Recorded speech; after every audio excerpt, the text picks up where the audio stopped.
ನಾನು ಚುನಪ್ಪ ಪೂಜಾರಿ ಅವರೇ, ಇಲ್ಲಿ ವೆಂಕಟರೆಡ್ಡಿ ಅವರು ಒಂದು ಮಾತನ್ನು ಹೇಳಿದರು.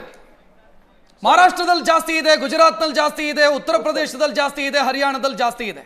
ಅಲ್ಲಿ SAP ಅಂತ ಮಾಡ್ಕೊಂಡಿದ್ದಾರೆ, FRP ಜೊತೆಗೆ SAP, ಸ್ಟೇಟ್ ಅಡ್ವೈಸರಿ ಪ್ರೈಸ್ ಅಂತ ಮಾಡ್ಕೊಂಡಿದ್ದಾರೆ. ನಮ್ಮಲ್ಲಿ ಯಾಕದು ಆಗಿಲ್ಲ? ಯಾಕೆ ಮಾಡೋದಕ್ಕಾಗಲ್ಲ? ಹೌದು ಹೌದು ಸರ್, ಹೌದು. ಇದು ಯಾಕೆ ಮಾಡಲ್ಲ ಅಂದರೆ ಸರ್, ಇದಕ್ಕೆ ಶುಗರ್ ಲಾಬಿ ನಮ್ಮ ಕರ್ನಾಟಕದಲ್ಲಿ ಜಾಸ್ತಿ ಇದೆ. ಈಗ ಸಾಹೇಬ್ರು ಹೇಳ್ದಂಗೆ ಒಂದು ಟನ್ ಬೆಳೆಯೋಕೆ 4700 ರೂಪಾಯಿ CACP ವರದಿಗೆ ಹಿಂದಿರ್ತಕ್ಕಂಥ ಶುಗರ್ ಕಮಿಷನರ್ ರವಿಕುಮಾರ್ ಅವರ ಕೇಂದ್ರ ಸರ್ಕಾರಕ್ಕೆ ವರದಿ ಕೊಟ್ಟಿದ್ದಾರೆ. 4700 ರೂಪಾಯಿ ಒಂದು ಟನ್ ಬೆಳಿಲಿಕ್ಕೆ ಖರ್ಚು ಬರ್ತೈತಿ. ಅವ್ರು ಹೇಗೆ ರೈತರು ಬದುಕಲಿಕ್ಕೆ ಸಾಧ್ಯತೆ ಅಂತೇಳಿ ಇವತ್ತೆಲ್ಲ ಕೂಡ ಮೋಸ ಇದೆ ಸರ್. ನಾವು ಈಗೊಂದು ಬೇರೆ ವಿಷಯಕ್ಕೆ, ಈಗ ಕಾರ್ಖಾನೆಯವರು ರೈತರಿಗೆ ನಿರಂತರವಾಗಿ ಮೋಸ ಮಾಡ್ಕೋತಾ ಬರ್ತಾರೆ. ಅವ್ರು ಮೋಸ ಮಾಡಿ ಅವರೆಲ್ಲ ಶ್ರೀಮಂತರಾಗ್ತಾ ಇದ್ದಾರೆ, ಮತ್ತೊಂದು ಕಾರ್ಖಾನೆ ಕಟ್ತಾ ಇದ್ದಾರೆ. ಹೀಗಾಗಿ ನಾವು ಈ ಸಲ ಏನು ಮಾಡ್ತಾ ಇದ್ವಿ, ನಾಳೆ ಹೋರಾಟ ಅಂದರೆ 1 ಟನ್ ಕಬ್ಬಿಗೆ ಸಿದ್ದರಾಮಯ್ಯ ಅವ್ರಿಗೆ ಸಾಹೇಬರಿಗೆ ಸ್ಪ್ರೀಟು ಮತ್ತು ಇಥನಾಲ ಬಾಯಿ ಪಡಕ್ ಮೇಲೆ 1 ಟನ್ ಕಬ್ಬಿಗೆ 4-5 ಸಾವಿರ ರೂಪಾಯಿ. ಯಾಕಂದರೆ ಒಂದು ಸ್ಪ್ರೀಟ್ ಬತ್ತಪ್ಪ ಅಂದ್ರೆ ಒಂದು 100 ಬಾಟ್ಲೆ ಸೆರೆ ತಯಾರಂದ್ರೆ 10 ರೂಪಾಯಿದಾಗ ತಯಾರು ಮಾಡ್ತಾರೋ, ಅದು 100, 200, 300 ಮಾರಿ 10 ಸಾವಿರ ರೂಪಾಯಿ ಸರ್ಕಾರ ಲಾಭ ತಗೋತೆ. ಕಬ್ಬ ಸಿದ್ದರಾಮಯ್ಯ ಅವರ ಕಬ್ಬು ಹಚ್ಚಲಿಕ್ಕೂ ಬರಲ್ಲ, ಮತ್ತು ಬೀಜ ಹಾಕ್ಲಿಕ್ಕೂ ಬರಲ್ಲ, ಬಂಡವಾಳ ಹಾಕಲ್ಲ. ಬಂಡವಾಳನ ನಾವು ಹಾಕಿದ್ದೀವಿ. ಅದಕ್ಕೆ ಲಕ್ಷಾಂತರ ಕೋಟಿ ರೂಪಾಯಿ ಬಂಡವಾಳ ಹಾಕಿ ಕಬ್ಬನ್ನು ಬೆಳೆಸ್ತು. ಕಬ್ಬಿನ ಮೂಲ ಒಂದೇ ಬೆಳೆ ಬರಂಗಿಲ್ಲ ರೀ. ಕೇಂದ್ರ ಸರ್ಕಾರಕ್ಕೂ 5,000 ಕೋಟಿ ರೂಪಾಯಿ ಟ್ಯಾಕ್ಸ್ ಹೋಗ್ತೈತಿ ಒಂದು ಟನ್ನಿಗೆ, ರಾಜ್ಯ ಸರ್ಕಾರಕ್ಕೂ 5,000 ಹೋಗ್ತೈತಿ. ನಮಗೆ 5,500 ರೂಪಾಯಿ ಬೆಲೆ ಕೊಡ್ಬೇಕ್ರಿ ಇವ್ರ. ಅಂದಾಗ ರೈತ ಉಳಿಲಿಕ್ಕೆ ಸಾಧ್ಯತೆ ಕಬ್ಬು ಬೆಳೆಗಾರ. ಈ ಎಲ್ಲ ಬೆಳೆ ಒಳಗೆ ಕಬ್ಬಿನಿಂದ ಉತ್ಪಾದನೆ ಭಾಳ ಆಗ್ತೈತೆ, ಅದು ಸರ್ಕಾರಕ್ಕೆ ಲಾಭ ಐತೆ. ಸರ್ಕಾರ ನರೇಂದ್ರ ಮೋದಿ ಬೆಳೆ ಕಿತ್ತಿಲ್ಲ, ಅವರು ಮಾಡಿಲ್ಲ. ಬಸವರಾಜ ಬೊಮ್ಮಾಯಿ ಅವರು ಮುಖ್ಯಮಂತ್ರಿ ಆಗಿದ್ದಂತ ಸಂದರ್ಭದಲ್ಲಿ ಇದೇ ಸಿದ್ದರಾಮಯ್ಯ ಅವರು SAP ಬಗ್ಗೆ ಮಾತನಾಡ್ತಾ ಇದ್ರು. ಸ್ಟೇಟ್ ಅಡ್ವೈಸರಿ ಪ್ರೈಸ್ ಆಗಬೇಕು ಅಂತ ಕೇಳ್ತಾ ಇದ್ರು. ಈಗ ನೋಡಿದ್ರೆ ನಾವಲ್ಲರಿ ಕೇಂದ್ರ ಸರ್ಕಾರ ಮಾಡುತ್ತೆ ಅಂತ ಹೇಳ್ತಾರೆ.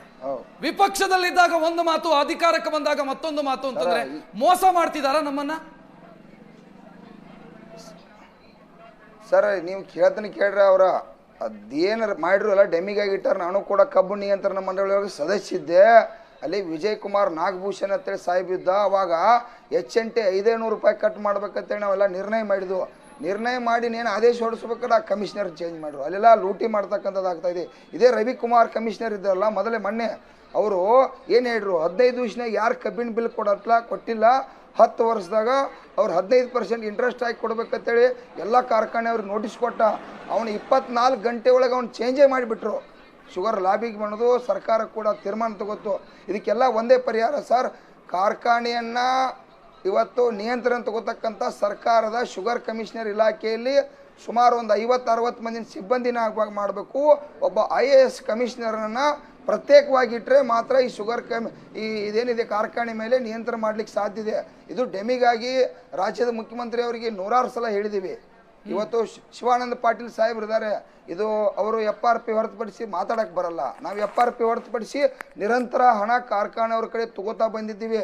ಕಬ್ಬಿನ ಬಿಲ್ ನಿಗದಿ ಮಾಡೋರು ನಾವು, ರಿಕವರಿ ಚೆಕ್ ಮಾಡೋರು ನಾವು, ತೂಕ ಚೆಕ್ ಮಾಡೋರು ನಾವು, ಕಬ್ಬಿನ 15 ದಿವಸಕ್ಕೊಮ್ಮೆ ಬಿಲ್ ಹೋರಾಟ ಮಾಡಿ ತಗೋತಕ್ಕಂಥವ್ರು ನಾವು.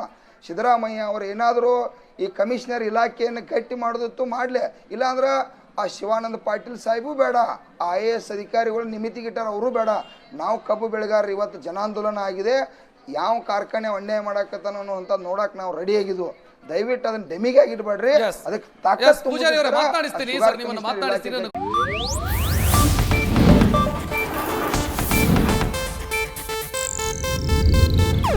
ಇದು ಏಷ್ಯಾನೆಟ್ ನ್ಯೂಸ್ ನೆಟ್ವರ್ಕ್ ಪ್ರಸ್ತುತಿ.